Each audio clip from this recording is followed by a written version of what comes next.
শ্রীমদ্ভগবদ্গীতা দশম অধ্যায়। আমরা প্রতিবাদ করছিলাম অর্জুনের কথাগুলো।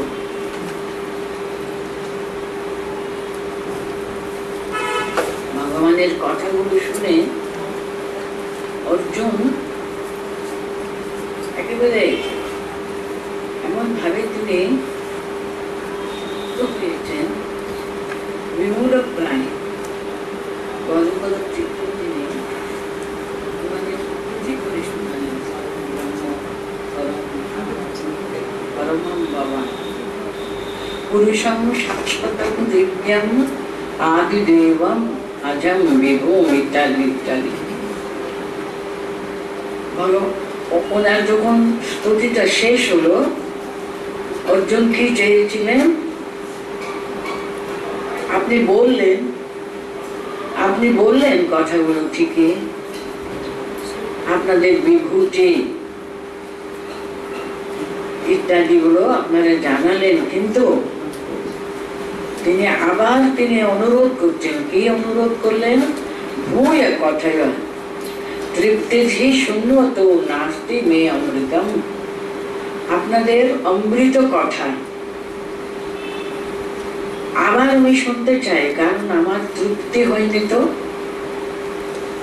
আমি বিস্তারেণ আত্মনো যোগম বিভূতিঞ্চ জনার্দন, আমি বিস্তারিত ভাবে আপনাদের কথা বলুন। আপনি না বললে আমাদের কাজ সাধ্য আপনাকে জানা। আপনাকে আমরা চিনব কি করে, জানবো কি করে? আমাকে আরো বিস্তারিত ভাবে আপনাদের বিভূতি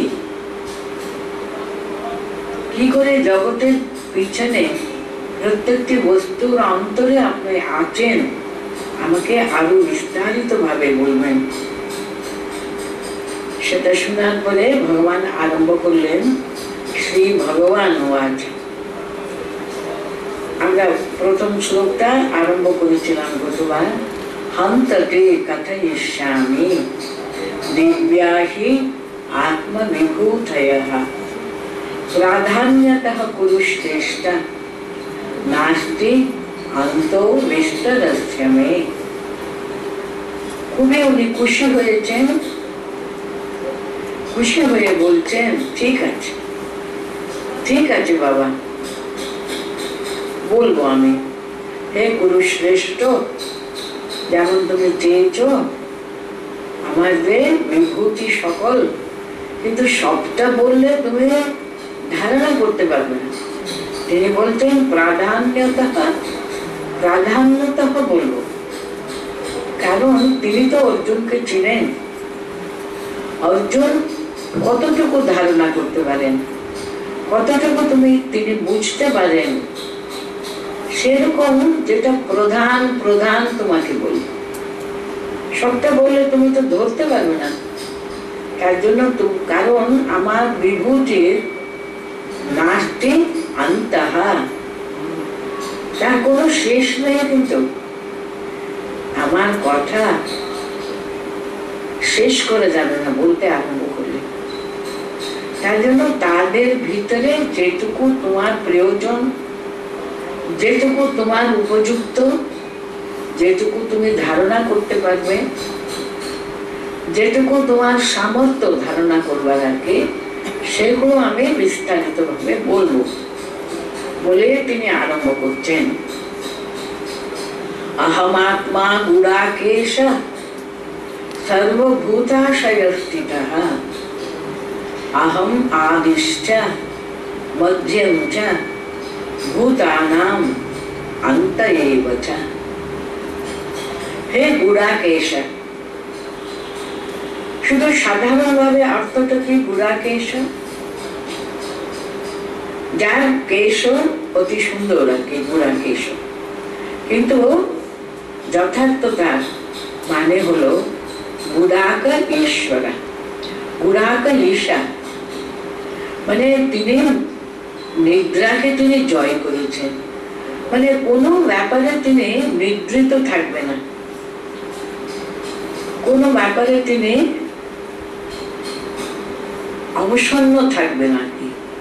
সমস্ত ব্যাপারে তিনি অতি সুন্দরভাবে গুড়াক মানে কি তমোভাব আর কি, মানুষ সবগুলো ভুল হয়ে যায়, সে ভাবটা তিনি জয় করেছেন। তিনি মানে উনি নিদ্রাকে জয় করেছেন, তার কখনো কিন্তু তিনি একেবারে ঘুমিয়ে থাকবে না, সবসময় সজাগ থাকবেন উনি। হে গুড়াকেশ, আগে বলেছিলেন পুরুষ শ্রেষ্ঠ, তুমি এই বংশে যে সমস্ত এখানে উপস্থিত আছেন, শুধু পাণ্ডব না, এই বংশে পুরু বংশে যে পরম শ্রেষ্ঠ হলেন অর্জুন, এখানে বলছেন হে গুড়াকেশ, আহম সর্বভূতাশয়স্থিতঃ, আমি সমস্ত ভূত, সমস্ত সৃষ্টিতে যত জীব জন্তু গাছপালা মানুষ পোকা মাকড় যত আছে, যত স্রষ্ট প্রাণী, স্রষ্ট জীব জগৎ, সকলের কিন্তু সর্বভূতাশয় স্থিতঃ, সকল জীবীদের মধ্যে আমি অন্তরে অন্তরাত্মা রূপে আহম আত্মা, আমি অন্তরাত্মা রূপে অবস্থান করি। মানে আমাদের প্রতিটি মানুষের ভিতরে তিনি আমাদের প্রত্যেক আত্মা রূপে, যে পরব্রহ্ম স্বয়ং তিনি, তারই এক একটা যেন কিরণ, এক একটি কণার মতো আমাদের সকলের অন্তরে কিন্তু তিনি অবস্থান করছেন। দেখুন, আমরা শুনে রাখবো, সেটা কিন্তু বিশ্বাস করি না, কিন্তু আমি যে শুধু কেবল এই শরীর কিংবা এই মন, শুধু এই বুদ্ধি, এইটুকু কিন্তু নিয়ে কিন্তু আমি মানুষ নয়। কিন্তু আমার এর উপরেও কিন্তু একটা সত্তা রূপে কিন্তু ভগবানের অংশ, তিনি পরব্রহ্ম, তিনি, আমি সেই পরব্রহ্মেরই একটি কণা, একটা কিরণ। বলছেন তিনি নিজ মুখে বলেছেন সর্বভূতাশয়াস্থিতঃ, আত্মারূপে আমি প্রত্যেকটি জীবের ভিতরে অন্তরে আমি প্রত্যেক আত্মা রূপে আমি অবস্থান করি, আহম আত্মা। এটা সবসময় যদি আমরা মনে রাখতে পারি, আমার অন্তরে তিনি সচ্চিদ আনন্দ রূপে সেই পরব্রহ্ম, কিন্তু কারণ প্রত্যেক আত্মা মানে জীবাত্মা পরমাত্মাকে যেন একটা ছোট অংশ, কিন্তু আকারে অংশ হতে পারে, গুণে তো সেই একই সচ্চিদ আনন্দ স্বরূপ সূর্য আর তার কিরণ, তারই তো অংশ। ওতপ্রোত ভাবে তিনি কিন্তু সকলের অন্তরে অবস্থান করেন। আহম আদিশ্চ মধ্যম চ ভূতানাম অন্ত এব চ, আদি মানে কি, তিনি সৃষ্টির কারণ, তার ইচ্ছাতে তিনি করেছেন বলে তারই কার্য সেটা। এই সৃষ্টির পিছনে তিনি আছেন, সে পালন রক্ষাকর্তা তিনি, আর শেষে ভূতানাম অন্ত এব চ, সংহারকর্তা, লয়। আমাদের শাস্ত্র উপনিষদ বলে আনন্দাৎ খলু বিমানি ধ্যায়ন্তে, আনন্দাৎ তিষ্ঠতি আনন্দেন অভিসংবিশন্তি। তাই না? আমরা তার কাছ থেকে এসেছি, কিন্তু তারই মধ্যে রয়েছে, কিন্তু শেষে তারই অন্তরে লয় প্রাপ্ত হব। কিন্তু তাই জন্য পরব্রহ্ম কিন্তু আমাদের উপনিষদে কি বলছেন, উনি সমস্ত জগৎ পরম, সমস্ত ব্রহ্মাণ্ড তিনি হয়েছেন, কিন্তু উনি একা ছিলেন। উনি বহু শ্যামা অভুয়া, আমি অনেক হব, অনেক হয়ে অনেকের মধ্যে দিয়ে আনন্দ করব। তিনি সৃষ্টি করলেন জগৎ সমস্ত, কিন্তু তারই সৃষ্টি, তার পিছনে তিনি রয়েছেন, মূলে তিনি রয়েছেন, আর তার অন্তরে কিন্তু আমরা সকলে রয়েছি, কিন্তু শেষে তাতেই লয় প্রাপ্ত হল। তার জন্য এখানে দেখুন সে কথা তিনি নিজ মুখে বলেছেন, अहम आदिश्च मध्यम च भूतानाम अंत एव च। তাহলে প্রথম কথা কি হলো? अहम आत्मा गुणाकेश सर्वभूताशय स्थितः। परब्रह्म रूपे, परमात्मा रूपे প্রত্যেকটি জীব, প্রত্যেকটি অণু পরমাণুর ভিতরে আমি তাদের অন্তর্নিহিত প্রত্যেক আত্মা রূপে, জীবাত্মা রূপী, তাদের অন্তর্নিহিত, তারা প্রতিটি জীব জন্তুর ভিতরে আছেন বলে তাকে বলা যায় প্রত্যেক আত্মা।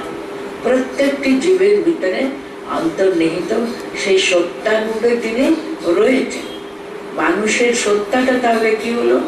তিনি স্বরূপতঃ, স্বরূপতঃ কিন্তু তিনি সচ্চিদ আনন্দ স্বরূপ।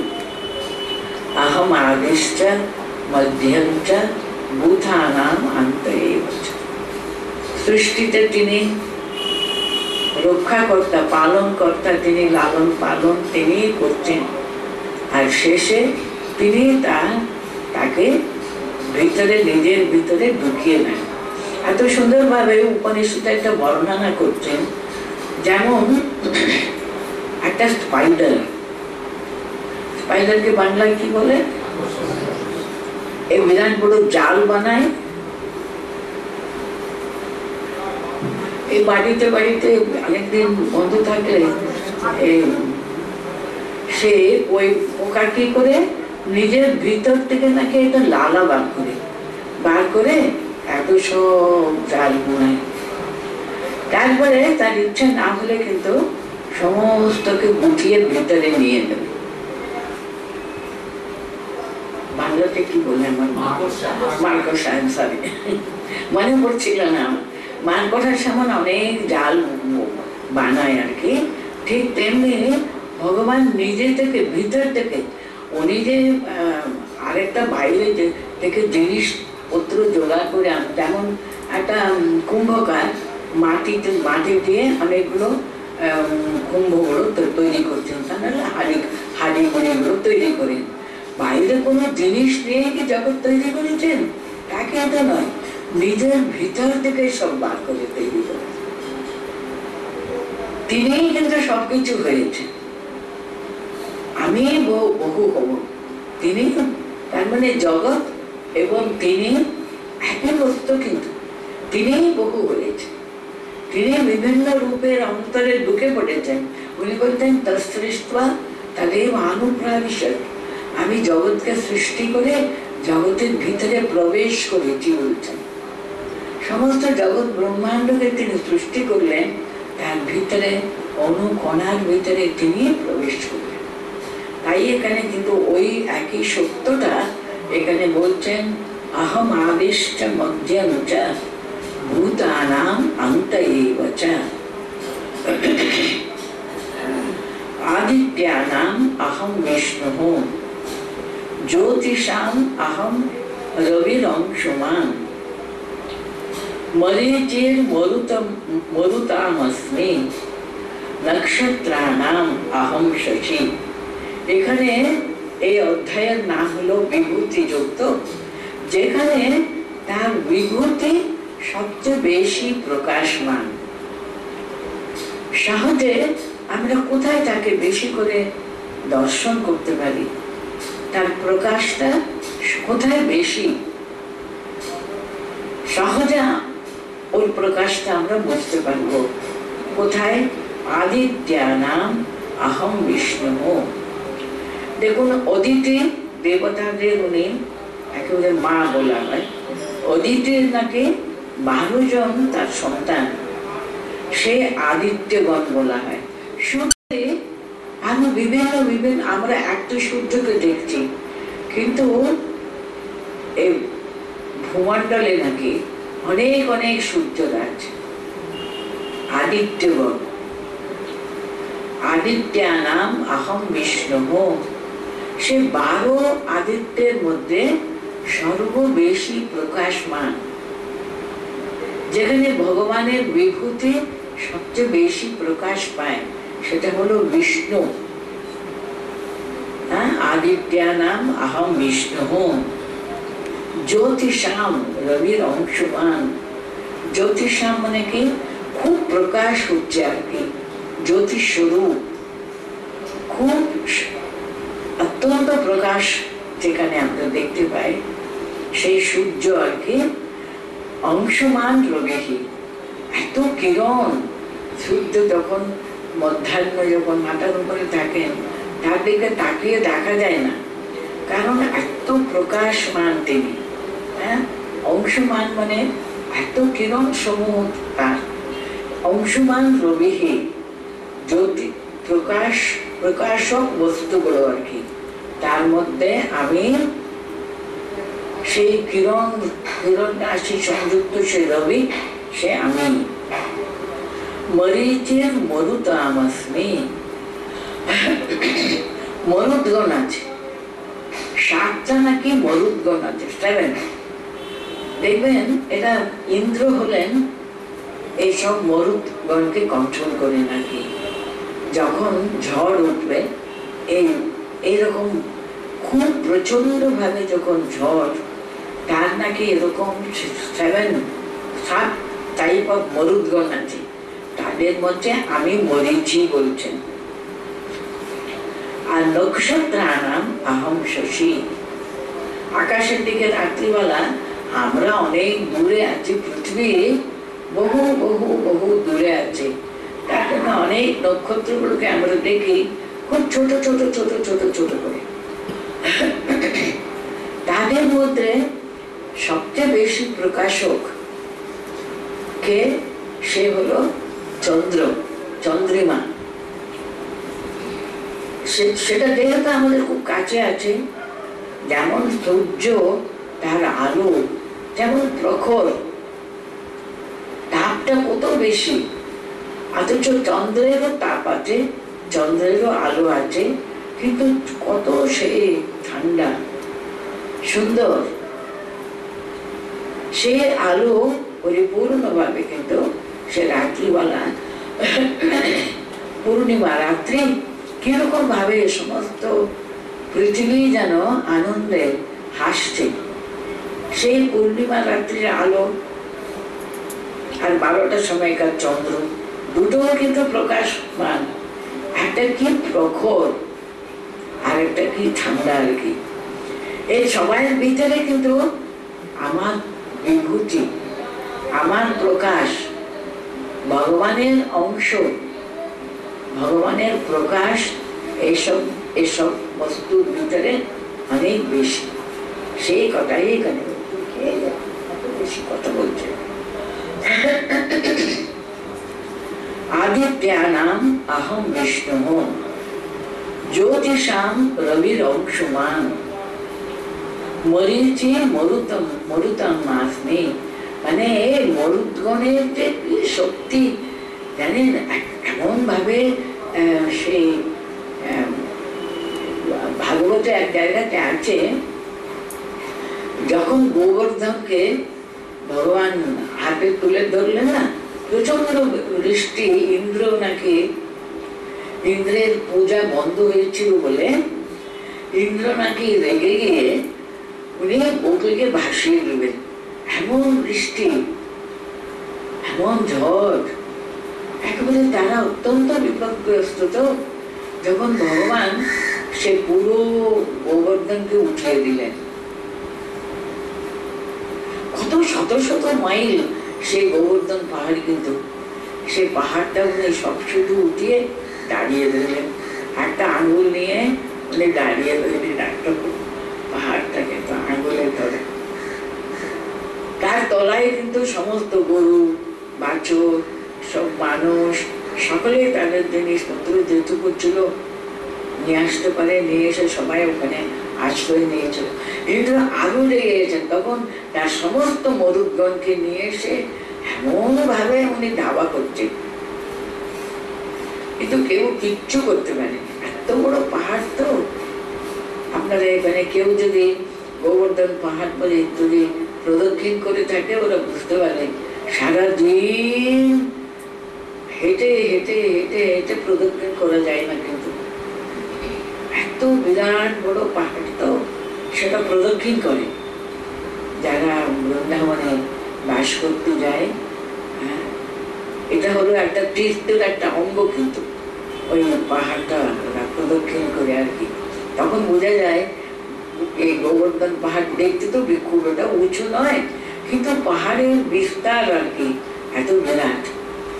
সে বলছেন এত মরুদগণ প্রচন্ড, কত রকমের চন্ড মারুদ, অমুক মারুদ বলে কত নাম আছে।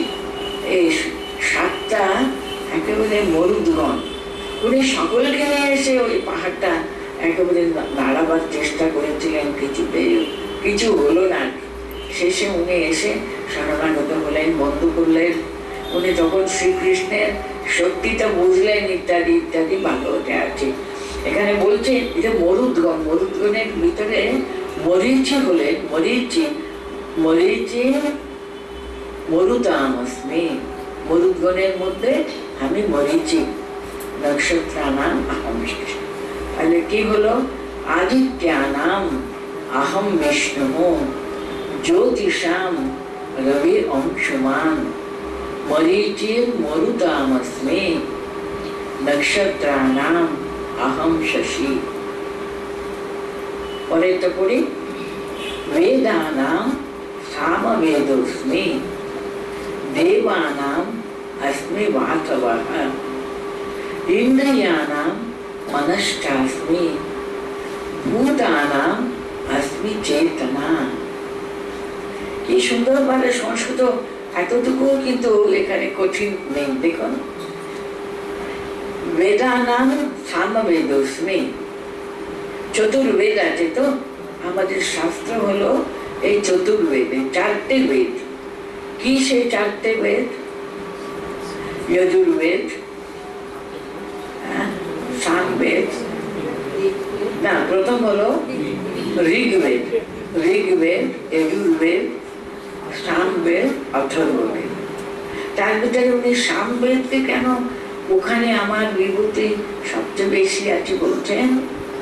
সামবেদটা কিন্তু যখনই বেদের চ্যান্টিং গুলো হয় না, গান হয়, বেদ গান, তখনকার দিনে যাগ যজ্ঞ ইত্যাদি ইত্যাদি হলে সেখানে বেদগুলো চ্যান্টিং হতো। চ্যান্টিং এর অংশটা কিন্তু সামবেদে আছে। সমস্ত বেদের যে খুবই বাঁচানো যেটা গান করা যায়, যেটা সবসময় ওটা মানুষকে শোনাতে হয়, তার ভিতরে যেন সমস্ত বেদের সার সংগ্রহ, সার সর্বস্ব রয়েছে। সেরকম সামবেদে কিন্তু সব বেদের সবচেয়ে শ্রেষ্ঠ মন্ত্রগুলো কিন্তু সেখানে কেমন ভাবে বেদটা কিন্তু গান করবার, সেটা এত সোজা না।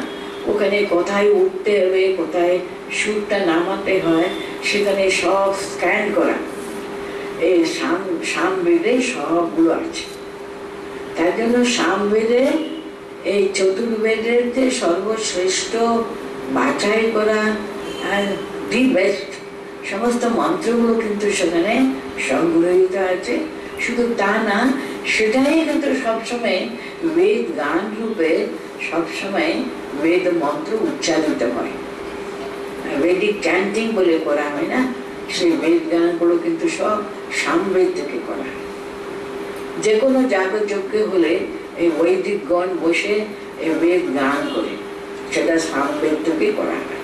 তার জন্য বলছেন বেদানাম সামবেদোস্মি, চতুর্বেদের মধ্যে তার সর্বশ্রেষ্ঠ সার সংগ্রহ কিন্তু রয়েছে সামবেদে। চ্যান্টিং হয় সামবেদ।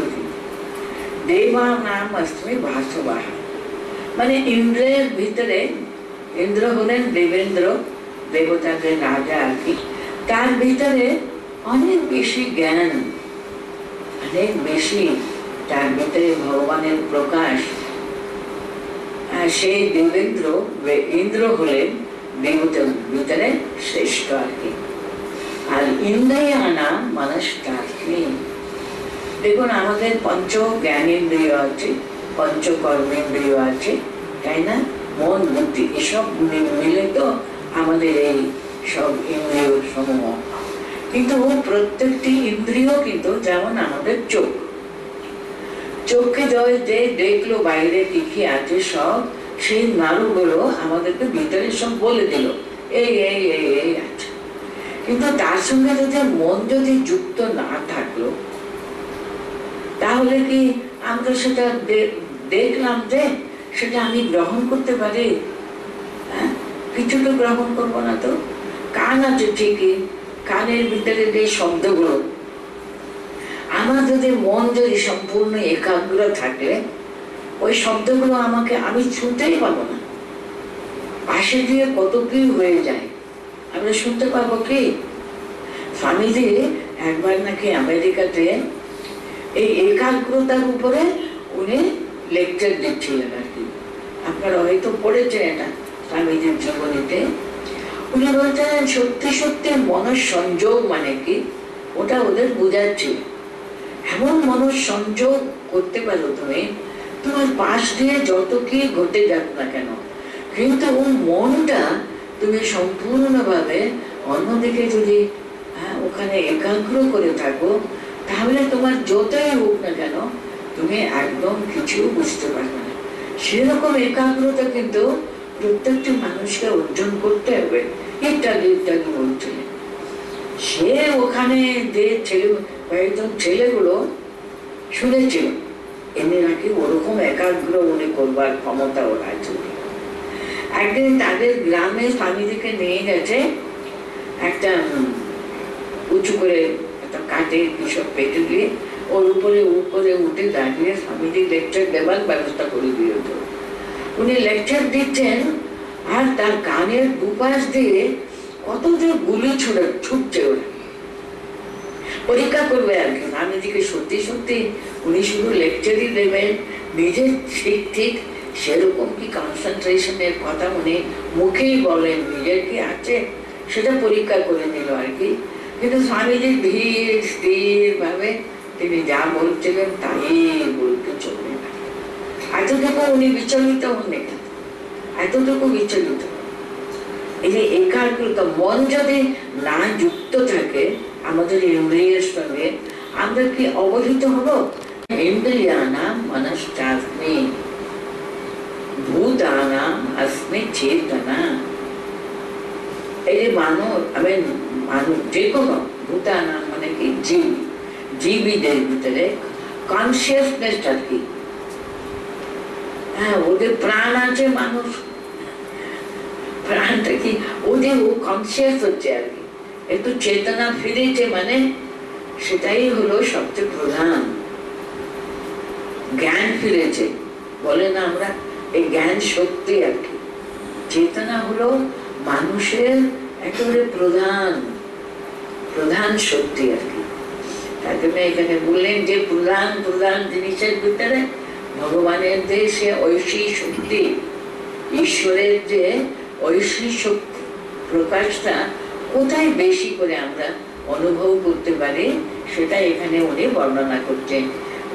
বেদানাম সামবেদোস্মি দেবানাম अस्मि वासवः इन्द्रियाणां मनश्चास्मि भूतानां अस्मि चेतना। नेक्स्ट, रुद्राणां शंकरश्चास्मि वित्तेषो यक्षरक्षसां वसूनां पावकश्चास्मि मेरुः शिखरिणामहम्। রুদ্রানাম শঙ্করশ্চাস্মি, রুদ্রগণ আর কি, দেবতাদের মধ্যে রুদ্রগণ আছে, ওরা দেবতাগণ আর কি, তাকে রুদ্র বলা হয় আর কি। ওরা 11 জন, একাদশ রুদ্র আছেন, তার কিন্তু শঙ্করশ্চাস্মি।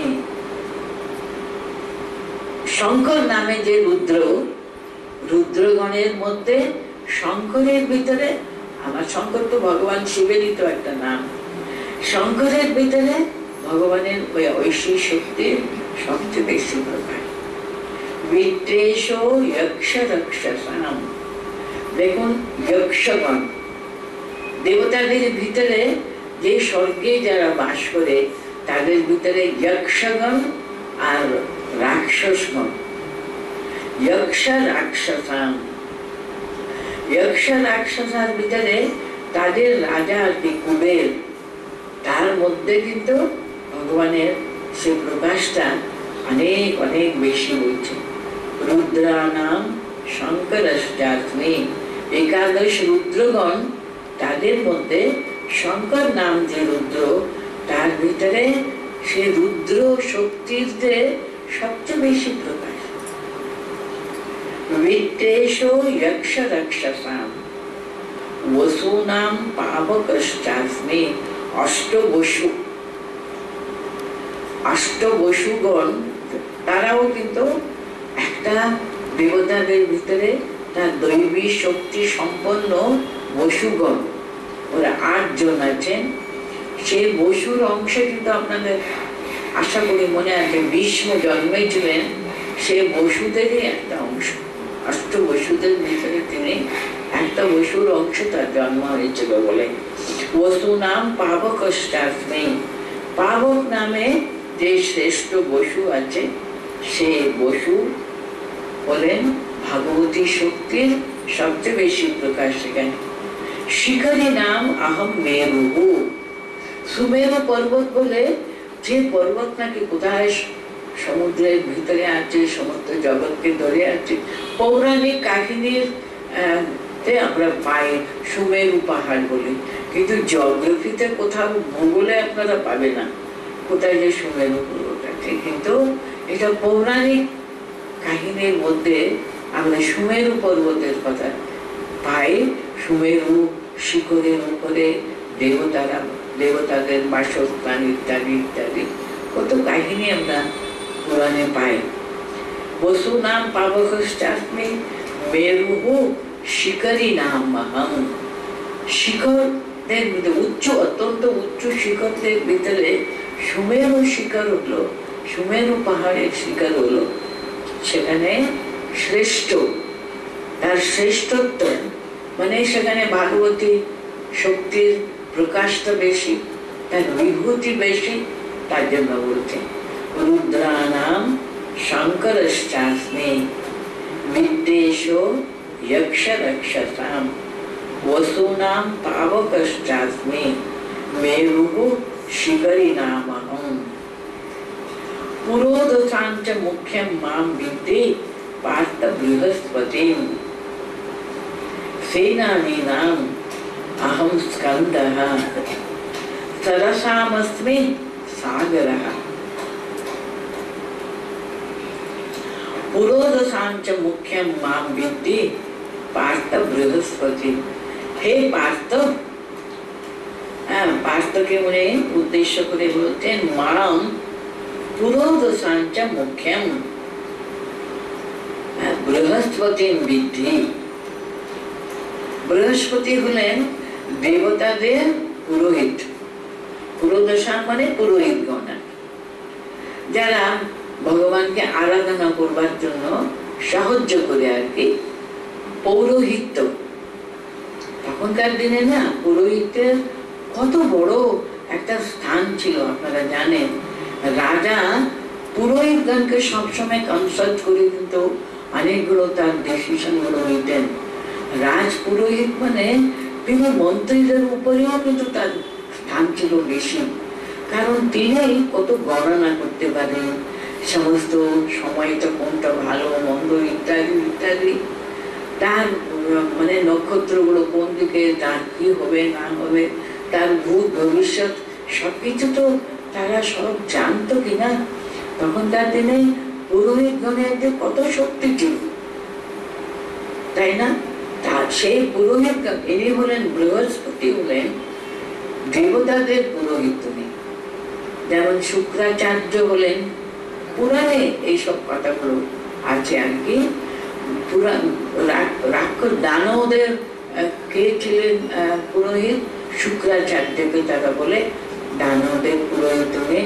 বৃহস্পতি হলেন দেবতাদের পুরোহিত। দেবতারা কিন্তু তাদের যে কোনো সব জিনিসগুলো পুরোহিত এই বৃহস্পতিকে জিজ্ঞাসা করে সবকিছু ওরা কাজকর্মগুলো নাকি করতে। তাই জন্য বলতেন, আমাকে তুমি আমার প্রকাশ থেকে তুমি ভগবানের যে সে ভাগবতী শক্তির সবচেয়ে বেশি প্রকাশ পুরোহিতগণের মধ্যে কোথায় পাবো আমরা, কোথায় দেখতে পাবো? উনি বলতেন বৃহস্পতির মধ্যে আমার সবচেয়ে বেশি প্রকাশ। পুরোদশা হে পার্থ মাম পুরোদশাঞ্চ আর মুখ্যম বৃহস্পতি বিদ্ধি। পুরোহিতগণ পৌরত্ব যারা করে ভগবানের সঙ্গে সম্পর্ক, তাকে মানুষের সঙ্গে সম্পর্ক করিয়ে দেবে এই পুরোহিতগণ আর কি।